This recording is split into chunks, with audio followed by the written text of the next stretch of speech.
Coming up on AI Haven't a Clue. We've got news stories about the things that AI just can't do. Apparently, we found a flaw in AI. Oh, so it turns out that AI models actually aren't that good at... We chat with an AI professor. I'm doomed. Do you know, how can you tell if a picture's AI generated or not? You know how to tell? Hard. Are there like features and things you need to look out for? So if you look carefully... As well as tackle an AI challenge. I think I'd go AI. I've got a feeling in my bones. You know what? I'm confident on this one. Well, hello and welcome to AI Haven't a Clue. Thank you so much for joining James Chandler and myself, George Butler. Hello. For those who haven't heard before, James is an expert in the world of artificial intelligence, working as the Chief Strategy Officer at the IAB UK. Very good. It's a great title. It is a good title. So my world's kind of advertising and marketing, but in doing the pod, my brain is sort of exploding every week because what you realise is the pace of this stuff, whether it's in my world or it's medical. We can talk about the weather later on. Like everything is being affected by AI. So I'm becoming more of an expert every week. Now, as you definitely know, as everyone knows, I'm a novice. I don't know too much about this world. Do you know what's been really interesting? And I would love to know if you've had the same. Since we started the podcast, it's like the only thing people are talking to me about now. And the funny thing is I think people have maybe seen that we've got the podcast out. Maybe they've read Miranda Sawyer's review in The Observer. Perhaps. I'm just saying perhaps. And they know about our quote-unquote sweet podcast. And thank you, Miranda. And they think I know something about AI. And I'm like, no, I don't know anything. But I'm having to now field questions about it. And it's rather disconcerting. Yeah, I don't want to sort of break the myth, but there's no pretense on George's part. No pretense. I'm an idiot. I don't think anyone was convinced otherwise. All right, we have got loads coming up on the podcast today. As always, on the way, we're taking one of your questions. There's loads of ways that you can get in touch. James, isn't that so? Yeah, email, which you talked about, AI Haven't a Clue @gmail.com. We're on Insta. We're on LinkedIn if you want the professional network, and it would be remiss of us not to mention the Substack. Have you looked at the Substack? Have you been? You've been writing stuff for it. If you're not on the Substack, big time. You're not on the Substack. Link in the show notes. Very good. Subscribe and find out more. And Instagram, TikTok, LinkedIn, all the rest. Comment on one of our videos if you would like a question. James will answer it. That's coming up first. Let's dive into the big news in the world of AI this week. So let's begin with a story that might have quite an impact on probably everybody listening. So Google have announced that they're going to start embedding an AI chatbot into their search function. I mean, it's part of a whole host of things that they announced. So last night is their big developers conference, Google I/O annual conference. They talk about all the stuff they're going to do for developers. It was thought that they talk a lot about AI and really bolstering up what they're doing in AI, but they probably went further than anyone was expecting. I was trying to catch up on everything. I mean, there's like 15, 16 things on it. There's a whole bunch of stuff. There's AI mode, which you've just talked about, which is going to be within the search engine. So you start having conversations with Gemini, which is their AI, rather than just punching in what you want to search for. What does that mean? What does a conversation with Gemini look like? Well, I think, search used to work in the way that you would almost command it to find something. It would find that thing for you, and you'd either take that or you'd click through to a site and kind of look at something. Now you're going back and forth. You might be interrogating the information it's giving you, or give me more on this, or can you explain it in a slightly different way? So it's far more conversational. So what else have they announced? I mean, mind-blowing. There was some amazing stuff in here. There was a demo within Google Meet, so their video conferencing software, where they do real-time translation. So you could speak Spanish, I could speak English, neither of us speak a word of the other language, and in real time, it's translating. I mean, it's just incredible. You think what that does for the world of business in terms of breaking down barriers and things like that. So just to be super, super clear, so I could be having a Google video call with someone from France who I want to get on this podcast. Yeah. They don't speak a word of English. I obviously don't speak a word of French. it's going to live translate what their voice, or is it in text, or is it literally their voice is going to be in my ears? So you hear a kind of a version of their voice. It's a slightly different voice. If you were talking to a female, it would be a female voice, and it's near real time. The Spanish English bit works already, so they've put that into Google Meet already. Other languages they're rolling out pretty soon. It's incredible. There was so much other stuff as well. The thing that caught my eye: visual shopping and virtual try on. So you could they do this example of a blue dress. You upload a pretty decent photo of yourself and it puts the blue dress on you, but not in a way that we've seen so far. And lots of people have tried this. You see how the material hangs on you. You see how it falls, how it stretches, how it drops. It doesn't stop there. You now get agent checkout. So when that dress drops in price or it goes into a sale, the AI will put it into your cart. It will select the colour you tried on, the size you tried on, and will ping you to go, do you want me to buy this? So you've got all the control, or you just say, yeah, go and buy it, and the agent will buy it for you. I mean, incredible, some of the stuff they rolled out. That's probably about 5% of what they did. It's stripping back layers of process, isn't it, in everyday life. And I'm imagining also visually some of the things that they're going to be bringing into this is just going to completely change the way that we use Google and search and the internet. Yeah, 100%. They were very keen to stress all the way along this that the user has complete control. Everything's transparent. You can go in and turn things off. You're going to make decisions on whether you want to buy stuff, what you want fed into the model, etc. They went even further than that. I mean, we talked about Google Glass in the first episode and how it was almost too early and super clunky. They're talking about a partnership with other glasses and eyewear makers on how they're putting AI in there, spatial awareness. So, Meta are doing it, Snap are doing it. You talked about your experience with the Apple stuff. I mean, Google are in this game as well. So what maybe felt like a long way off before, I mean, the horizon is certainly there. Yeah, it was a stunning night for announcements from Google. AI glasses back on the agenda. Fantastic news. Right now, AI is sounding pretty good from the Google point of view. However, I'm excited for this one. With glee in his eyes. Apparently, we found a flaw in AI. James, do tell us. Oh, so it turns out that AI models actually aren't that good at basically telling the time or reading a calculator. There's some research from the university. Sorry, hold on a minute. We've just talked about all of these insane things that Google can do. It can try on a dress for you. Wearables. It can live translate.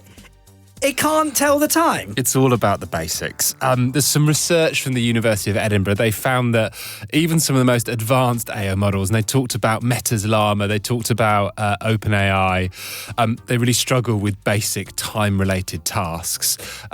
When they looked at these systems, they could only read analog clocks 38% of the time, and they could only interpret calendar dates accurately just 28% of the time. Why can it do all of these amazing things and not do these fundamentally basic things? You kind of have to peel back the bonnet on this, and it gets quite deep, but it's all about spatial reasoning and AI's reliance on pattern recognition. So basically, spatial reasoning is our brain's way of figuring out how things fit together. So like a jigsaw puzzle, or if you parallel park a car, your brain is making decisions on whether, as that car moves, is it going to fit in the shape? So kind of basic stuff. Building IKEA furniture is another one. You have to sort of envisage how these things go together. Now, AI is not very, very good at that. You're kidding me. Because what it recognises... Hold on a minute. You're kidding me. You're telling me AI, of all the things AI can check, it can't A, park my car for me, which I can't do very well, and B, can't do my IKEA flat, because they're the two things that I needed AI for. Unbelievably, Great. They're the things they need to solve. So, yeah, that spatial reasoning thing isn't great, because what it recognises, was very exceptionally good at, is recognising patterns, especially from big blocks of data. So what this research has shown, we need to improve some of the training methods that AI uses to do it, because, basic things like trying to work out how hands move on a clock, it's struggling with slightly. These things will change very quickly. It will become elite, there's no doubt. But I can see the joy in your face as you found this flaw. Yeah, I mean, I did for a second. I was feeling quite joyous until I found out that it's not going to be able to do my flat packing. Yeah. And now I'm like, well, maybe we should, fix this. You've consistently said about the IKEA flat pack, actually. Honestly, I remember that now. Parking a car? So yeah, I guess it moves fast. Advancements happen very, very quickly. But yeah, we found a flaw in the system. Brilliant. I'm not gleeful. Okay, so moving on now to something AI actually has got pretty good at. I mean, this is kind of quite cool. AI is changing how we predict forecasting the weather. Yeah. I mean, this is huge. And this goes back to the whole pattern recognition thing. Clearly, we've got lots and lots of data on weather and what's happened with weather and various things that happen. So AI is very, very good at looking at that whole data set and trying to predict things. More precise and more timely weather predictions is going to be useful for all sorts of things. If you're a farmer, for example, so crops, farming, all those sorts of things. Aviation, whether flights get delayed or not, whether they take different routes. And even if you go all the way through to things like, natural disasters and being able to plot out and predict when they could happen, this thing could actually save lives. So it's really, really important. Yeah, I mean, this is a genuinely brilliant potential use of AI, and obviously sometimes in this podcast we cover quite scary things or even quite silly things, but this is something that fundamentally could be very, very positive. And we talk about how can AI be used not to replace jobs but to enhance performance, etc. When it comes to, as you say, farming, for example, aviation, this is how it could be used in a really positive way, right? And I guess it's a nice case study for that. Yeah, and maybe meteorologists don't get their day in the sun, but they're certainly enjoying this one for sure. Pardon the pun. Right, let's move on now to the part of the pod where James is put to the test. I have a love-hate relationship with this. Well, I love it until I see the question. We are always asking, if anyone listening would like to submit a question, please submit a really hard, difficult question, because James, you like the questions to be extremely complex, don't you? Well, I maybe something on spatial reasoning. I feel like I've got my head around spatial reasoning. So this week's question comes in from Molly. Oh, Molly, no. No, not our Molly. Right, okay. Another Molly. There are other Mollys that live in the world. Hello, Molly. Does ChatGPT learn and retain information that its users provide it? It's a very, very good question. The short answer is no. It doesn't retain it unless you ask it to. So and I'll talk about ChatGPT specifically because that's what Molly's asking. ChatGPT has something called memory. And you can ask it to turn memory on. If you turn memory on, it will remember stuff about you. But you can also ask it not to retain stuff so it doesn't go into the memory, which means your answers are kind of less relevant. You end up kind of repeating yourself. It doesn't really know much about you. When memory is on, it can remember really sort of helpful facts about you, but you'll always be notified when the memory is on and you'll always be given the option to turn it off. So yeah, the short answer is it doesn't retain it unless you tell it specifically to. So what happens if you tell it to retain the information, but you give it inaccurate, maybe on purpose or perhaps accidentally, inaccurate information? Only you would think of that. Well, look, so let's say I put into ChatGPT and I told it the hosts of AI Haven't a Clue is Ant McPartlin and George Butler, right. And I say you can keep this ChatGPT. Yeah, what's it going to say? Is it going to take that information? Is it going to take that data? Well, it could do. Well, of course, it's not just using your information; it's using any information that's available out there. So it could sort of sense check it against that, and it could say to you, "Actually, it's not quite correct." If you're looking for a factual thing, but nothing effectively you tell it in a single session goes into kind of train the model or make it better. There's so much data to use to train it. It's really not using the stuff that you're giving it. There is a kind of fascinating bit with this though. If you go into ChatGPT or any AI model that you're using and ask it to tell you what it knows about you, is exciting / terrifying at the same time. So it knew the names of my children. It knew I did this podcast. It knew what my kind of hobbies were. Did it have your telephone number? Because I played around with this too. Genuinely, it had a friend of mine, Adelia's telephone number. No. Her mobile number. That's incredible. So she must have... it's probably because it was on a press release or whatever it might be. Yeah. She works in PR, so. But I'm in control. That's the important point. To answer Molly's question, it doesn't learn from what you tell it. And if you want to turn it off, it's pretty easy to do. And that's the same for all platforms. Okay, so just to clarify, ChatGPT will not say that Ant McPartlin is my co-host. Is that correct? No, and he's not. I guess it means Ant and Dick will have to wait for another day. That's another podcast coming up. Right, don't forget, if you have a question for Ant or James, you can ask us. Email aihaven'taclue@gmail.com or leave us a comment on LinkedIn or TikTok or Instagram or... Yeah, I'll do the Substack mention. Substack.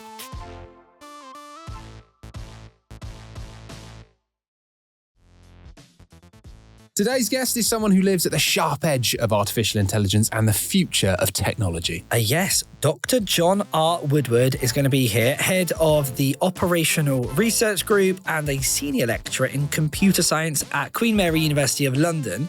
His work is helping to shape the way that we write software, solve problems, and even influence public policy. And John's here to dive into what's really happening with AI, what the future might look like, and his AI hacks to help our everyday lives. I mean, AI has been grabbing a lot of media headlines, especially at the moment. But behind the clickbait, what's actually going on? What do people really need to understand about AI? So I guess there's about three things I would say about that. I mean, one is how do you actually use these tools? So you've probably been aware of some of the tools out there. ChatGPT is probably the most well-known at the moment. Another one's DALL-E. You've heard of that, to do with image processing. Another one's about the impact, and the impact is sort of multifaceted. There could be different impacts about jobs, on your mental health. It might affect your shopping habits. It could get you addicted to things. It might make your work more efficient. So there's lots of impact in basically every walk of life, whether it's your social life, your work life. It could affect almost anything. And then you might ask me how it actually works in the guts of it. I can give you a couple of answers to that. One is it's just processing zeros and ones. It's a computer. Come on, it's a computer. What else do you expect? But then it's doing some more interesting things. It's doing these on such a large scale. AI is here to stay, and it's going to get better and better and more competitive. What would you say to people? I mean, we're always trying to second guess what's coming next. And I think probably lots of us have been exposed to sort of generative AI and creating things and maybe the sort of novelty there. What would you say to people who are sort of peeling again, what's the next big thing? What's the next big shift with AI? So the next big thing I would say is everything. If you want a specific example, have you ever used these smart glasses? Yeah. I've only used them once briefly, and they've got a microphone in. And they're not very good, to be honest with you. Most people just use them and say, what's the time? And it tells you the time, or what's the weather like, or something like that. But imagine in a couple of years when the internet is really good, really high speed, and these glasses could pick up your facial expressions. So I could tell, are you genuinely smiling at me now, or is it a fake smile? Is there a white lie behind that facial expression? This was going to kill the ability to lie. I'm doomed. It's going to get clever. No, it's worse than that. It's going to get into an arms race. So your AI would get into an arms race with my AI, and we try and outsmart each other. Is that a good thing or not? Because we all live with white lies, don't we? I could say to you tonight, would you like to go for a drink? And you don't really want to. You wouldn't just say no, you make up some excuse. But in English culture, that's acceptable. Yeah. So there's this sort of cultural aspect as well. If you've ever been to a different country and they ask you the same question, white lies don't always work the same way in different countries. True. In Japan, for example, it's very difficult to communicate with people on that level. Although they understand English literally, they don't get the sort of hidden messages.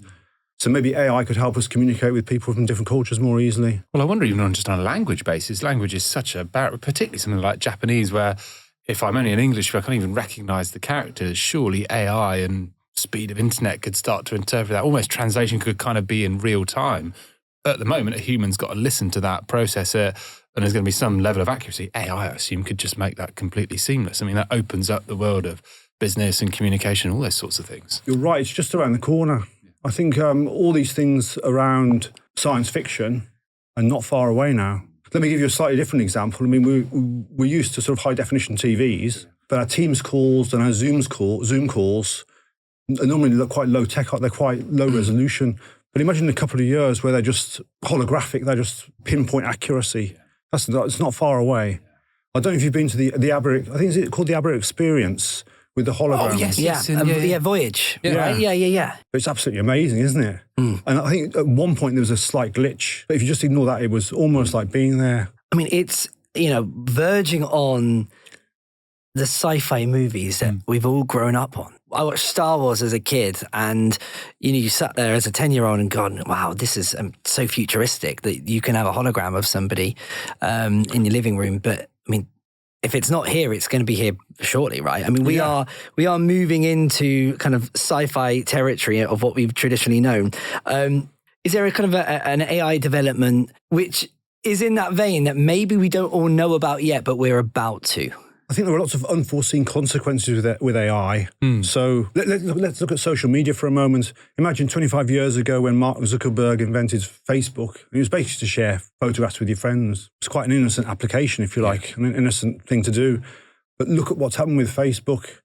People have got quite addicted to it. You can slander people via Facebook. You can stalk people. Nobody saw that coming, did they? Sort of unintended consequences. Exactly, yeah. So I think AI will have some unintended consequences, but this happens with all kinds of technology, but that's only a sort of very minor negative, really. So I think I should be very optimistic here. Most of the applications of AI are going to be fantastic. Yeah. Can I ask about algorithms? You work on algorithms that basically design themselves. I'm intrigued. How does that work? So let me take a step back. An algorithm is basically just a list of instructions that a computer blindly executes. Right. So it just sort of steps through these instructions and follows them. And human programmers basically come up with this set of instructions to follow. And all I do is I use a computer program to generate lists of instructions. And then we just work through them one by one until we get one that works. So you might generate hundreds of thousands of them. To get a human program to do that, it costs a lot of money, thousands of pounds a day. So in the application I was working in, for example, you'd have some program which you're trying to write. And overnight, when all the human programmers have gone home to bed, this machine would churn away at night, and in the morning, these sort of solutions would pop up. In this case, we're talking about the dangers of AI. How do you know what's been produced actually works? Yeah. So we'd actually get a human program in the morning to just eyeball this code and just check it to make sure it did what we thought it was going to do. And actually, in 99% of the cases, it did exactly what we wanted. And in that 1% where it didn't quite do it, it was because we were asking the wrong question in the first place. But we're getting some very successful results. But you still need a human in the loop just to double check that it's doing what you want. Yeah. You've been using it across military, industries, kind of industrial settings, in academia. Where have you seen AI being used that has just kind of blown your mind? One's in the military, and you can use computer simulations to model how aircraft fly. So imagine an aircraft, if you want to bank to the left or to the right, you tilt the wings a little bit. And you can imagine if you're being chased, you might slightly bank to the right and then sharply bank to the left to throw your pursuer off. But what you could also do is, as you're flying along, suddenly go as vertical as you can, but you go vertically as fast as possible, and then you're hitting the bottom of the wing against the air. So it's like a sort of handbrake turn in the air, if you like. Yeah. Sort of getting Top Gun vibes here. Exactly, yeah. So these manoeuvres were actually invented by computers before human pilots dared try it. So zero risk. There's always a little bit of risk. There's always a little bit of risk because the results on the computer may not carry over to the real world. So there's always a little bit of simulation risk, if you like. And another huge thing that really blew my mind about a year ago was just down the road here in King's Cross. You've heard of the Tech Triangle between London, Cambridge and King's Cross. So DeepMind, with their approach, they looked at the protein folding problem. This is a classic biology problem which has been around for years. Right. It's a very difficult prediction problem. And then Dennis Habibas, I think his name is Habiba, I can't remember his name now. They solved this problem pretty much a few years ago and got the Nobel Prize for it. Wow. So, I mean, that's another interesting area of AI, is people in AI are winning Nobel Prizes in chemistry and physics because of these applications. Yeah. How does that go down in the science world? Because obviously we've seen it recently with AI in movies, and there's been a bit of uproar when films that used AI have won Oscars. How do scientists feel about it? How do the industry feel about it? I think most scientists are really behind it. Most scientists want to find out the truth of how things work, how to understand the world, what insights can we gain. Yeah. And AI is helping us with that. It's just accelerating the rate of discovery, tenfold, 20-fold. If we go back to times of COVID for a moment, if you remember about inoculations, normally it takes years and years for inoculations to go through all the clinical trials. But obviously in COVID, we needed to hurry that up as fast as possible. And I can't remember, it was in Oxford, I think they did it within about 9 months. So that normal life cycle, which is normally a few years, all of a sudden became much shorter. Yeah. And AI is doing that with lots of science at the moment. It's making the discovery cycle, if you like, a lot shorter. I mean, that's a great example, the COVID one. If sort of less Nobel Prizes and Top Gun style things. What about effectiveness? Where are you seeing it being used really effectively at the moment? So imagine you've got a container ship and you've got lots of Amazon packages, if you like, that you want to pack on into your trolleys. what I've done with some AI is say, well, let's use AI to work out how to pack items into pallets. And it does this sort of slightly counterintuitive thing. So occasionally, if a big parcel comes along, it will put it into a new pallet. And you think, well, there's still room in the previous pallets. But in the long term, it's got a more long-term vision. So it might say this package can be delivered slightly later, but to the benefit of 5 or 6 smaller packages. So it sort of balances this trade-off very well. And these are the kinds of problems that you can write in a computer quite easily. And it's just number crunching. It's just the sort of going through all the operations, really. It's like a giant game of chess, but it's very efficient. Another really nice example, I think, is the application of AI in sort of medical imaging. So imagine you're a doctor and you've got to keep looking at all these images all day for various scans. It's something that can be automated. Not only can it be automated, so it's cheaper, but it's actually more effective. And that saves lives, so that's worth getting excited about. Yeah, like humans fatigue, we get tired, we occasionally miss things. I guess that margin of error just reduces so much if you've got a set AI to kind of look at it and look at those things for you. Yes, and again, you can still keep the human in the loop, so occasionally just alert the human and say, let's just look into this one in a bit more detail. Yeah. And, human doctors often ask another doctor for a second opinion. Yeah, so I think it's always worth having a human in the loop who's the responsible person at the end of the chain. So an AI is just a tool in that system. So this podcast is all about using AI to enhance our lives and exploring that as a topic. So it'd be great to know, what are your AI hacks? Obviously, ChatGPT's come up a few times. I guess we've all used that. Yeah. I think these tools are going through a sort of growth spurt at the moment. They're getting very popular, and we should always be a bit cautious. 10 or 15 years ago when Wikipedia first came up, that's not AI, it's obviously human generated. But hopefully you wouldn't blindly accept anything you read on Wikipedia. You'd always take it with a pinch of salt and just thinking, this could be false.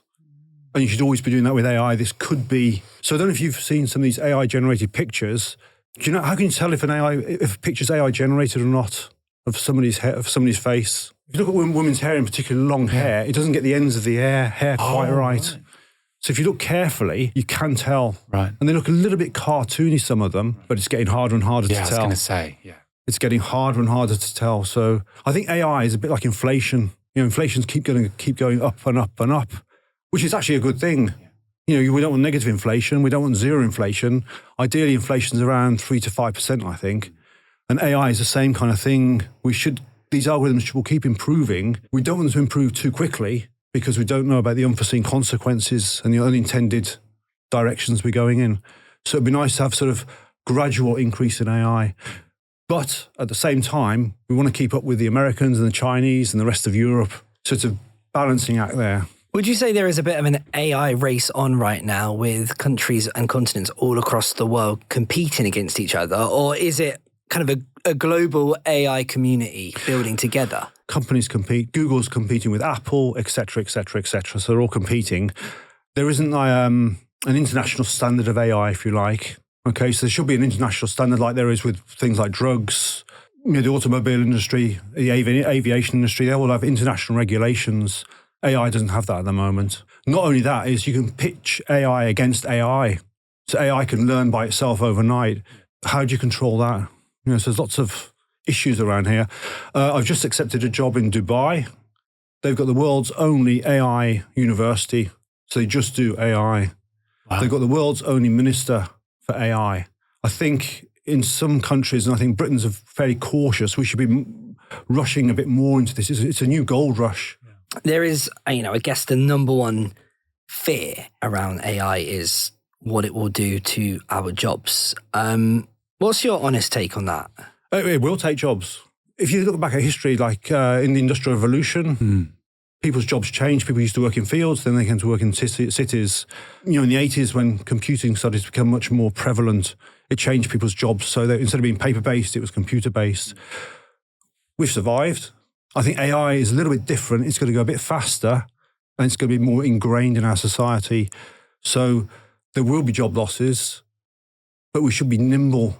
What worries you most about where AI is heading? I mean, I'm totally glass half full, almost overflowing on it. But what are you worried about? And I guess same question asked differently, different question rather. What gives you hope? What gives me hope is whenever we've had a new technology come along, there's always been a few hiccups at the beginning. Well, I think when the car was invented, you have to have had a guy walk in front of it with a flag telling people to move out of the way. And I think AI is a little bit like that, except we haven't got the man with a flag. We need a man with a flag saying, be a bit careful. So we are going to get a few issues with it. And if we look at social media again, I think the government at the moment are talking to the big companies saying we need to protect our children against what these algorithms are presenting. We're going through this sort of bedding down stage, if you like, and we need to have certain policies like we do with social media that's going to protect people, but at the same time enhance progress. But I think I'm like you, I'm just completely optimistic. If there's an issue somewhere, somebody else will come along and solve it. So I think it's natural to go through this sort of uncomfortable zone where things are a bit unknown at the moment. Do you think there's lessons that we can learn from what's happened over the last decade in social media, where it's quite quickly risen, quite quickly taken over our lives, and we're sort of now looking at the last decade plus and going, I don't know if this has had the best impact on our society. I don't know if this is the best thing for our mental health and for young people. Are there things that we can take from that experience with these social giants and implement to AI, or is it a whole different beast? No, I think you're quite right. And how many evenings have you spent doom scrolling on your phone? Many. Yeah. I think government should be just faster moving. It should be holding these companies responsible and just saying these are the limits we need to operate in. Okay? And is it one of those things where if it's not done now at the start, it's going to be too late and it's just going to spiral out of control? Or is it already there? No, it's not too late. We can't turn back time. You know, we can sort these things out. One area I'm a little bit concerned about is you might have seen that drama recently on Netflix, Adolescence. Have you ever heard of AI girlfriends? I haven't, no. So these are AI-generated moving pictures of very attractive women, and they can say exactly what you want to hear. But that's not realistic, is it? I mean, I spend most of my time arguing with my girlfriend. So the realism is missing. It's like this sort of perfect girlfriend is presented, but what's that going to do to your head?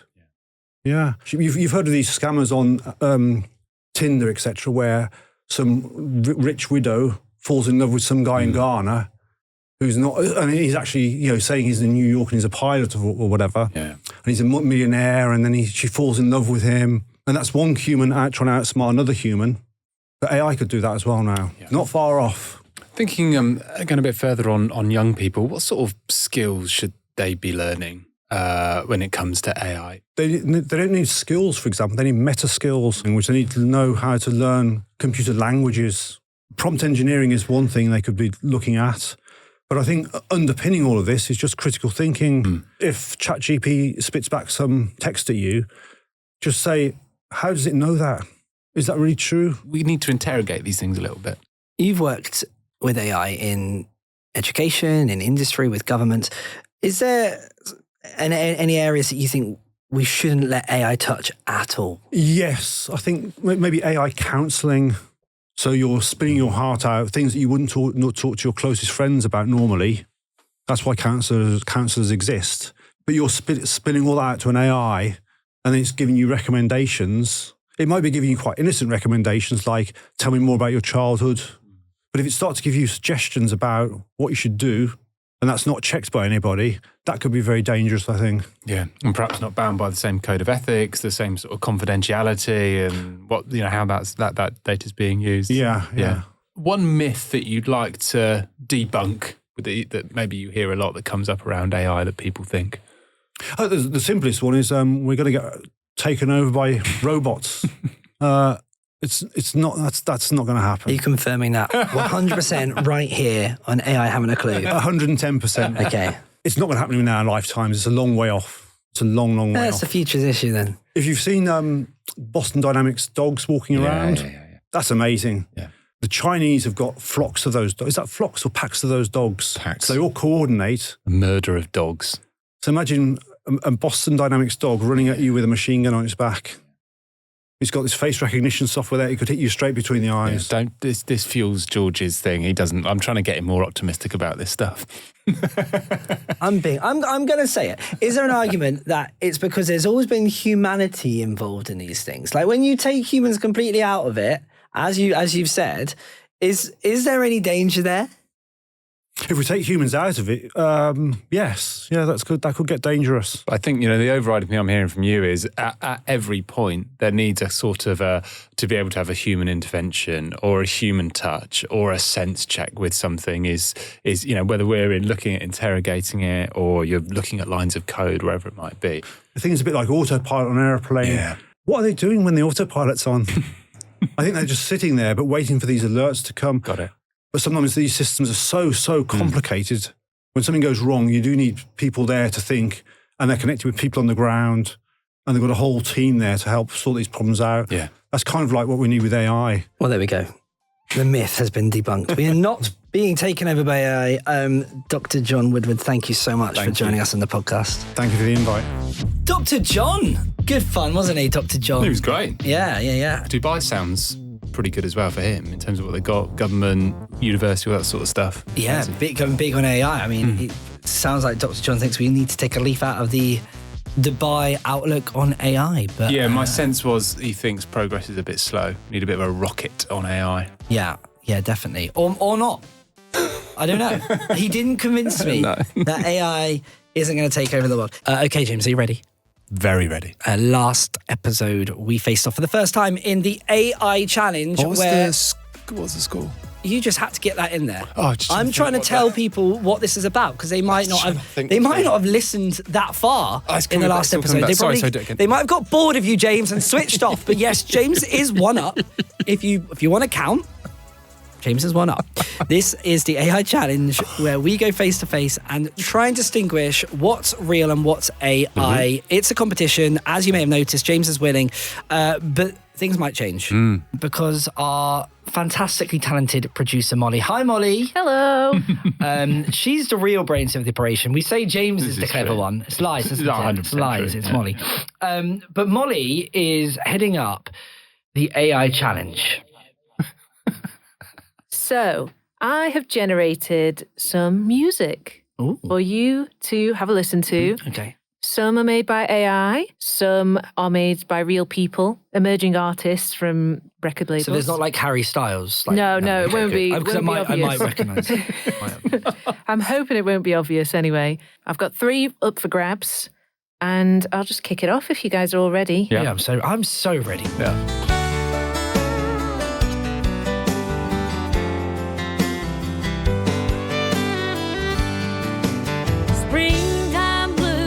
Sunset slow, feels alive with the golden glow.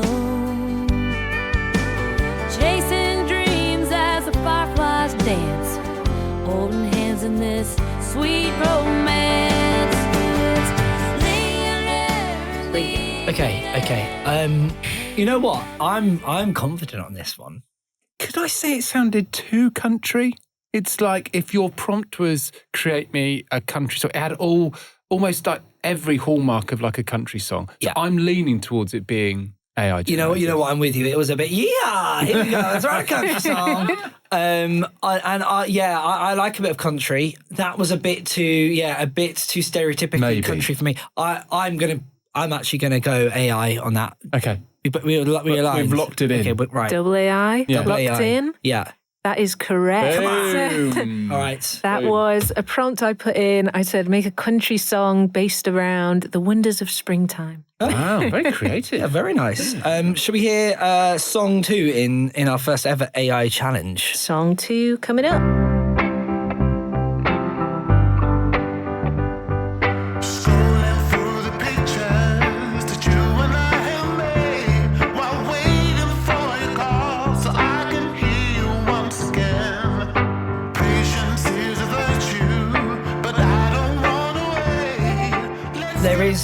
It is fairly generic in like it's kind of nice soul-y, folky type music, which is very popular at the moment. So I don't know if there is anything that really differentiates it from what an AI prompt could deliver, but there was something a little bit organic about it. James, I'm going to lock in that it's real. What's your thoughts? I thought the voice had a real human quality. Yeah, and it wasn't the kind of the processing on it, but I just felt it was, organic, a bit more human. Yeah, you're copying me, aren't you? I'm not doing that because I had the thought, and next time I'm going to speak first, so that's no. But yes, I'm going to go with that's human. So birthing for human. That is correct again. Boom. Hard as you like, Mark. Wow. Hard as you like. Sudden death now. Sudden death. Sudden death. Okay. Okay. Here's number 3. I've been through the fire, but I won't burn away. Rising from the ashes, a stronger me each day. I found my voice again with every tear I shed. Turning pain to power, I'm ready for what's ahead. I rise, I rise. Tough. Yeah. I mean, it did feel ballady. If you could have a sort of, create me a... It sort of had a bit of an Ella Henderson vibe for me, but create me a sort of... I think I'd go AI. I've got a feeling in my bones. I think it had a bit of a Leona type vibe to it. Look at us with the sort of... All this knowledge. You know what? I quite like. I thought it had something. It had a bit of emotion to it. I'm going to go against your view here. It's twisted. I think it's a real song. That one was an AI song. No. Oh, that's a disaster. And I actually said in the prompt, do it in the style of Adele, which I don't think... Yeah, I mean, Leona, I don't think Adele, Ella Henderson, what's the difference? I don't think Adele would be happy with that. No, I'm not sure. But look, thank you. I mean, I'm disappointed by that. It doesn't matter. Just a game, isn't it? No, it's more than a game to me. But it does mean James goes one up in the AI challenge. Molly, thank you very much. Thanks, mate. On that note, it's probably time for us to wrap up. I think so. One point, though. I am so concerned with winning this. Like, if it gets to the point where it's a draw, I will just play percentages and just agree with you and just take the draw. I'm not going to do this whole... That's going to make great podcast content, James, isn't it? I can't lose. Brilliant stuff. Well, let's hope that never happens, because that would be very boring to listen to.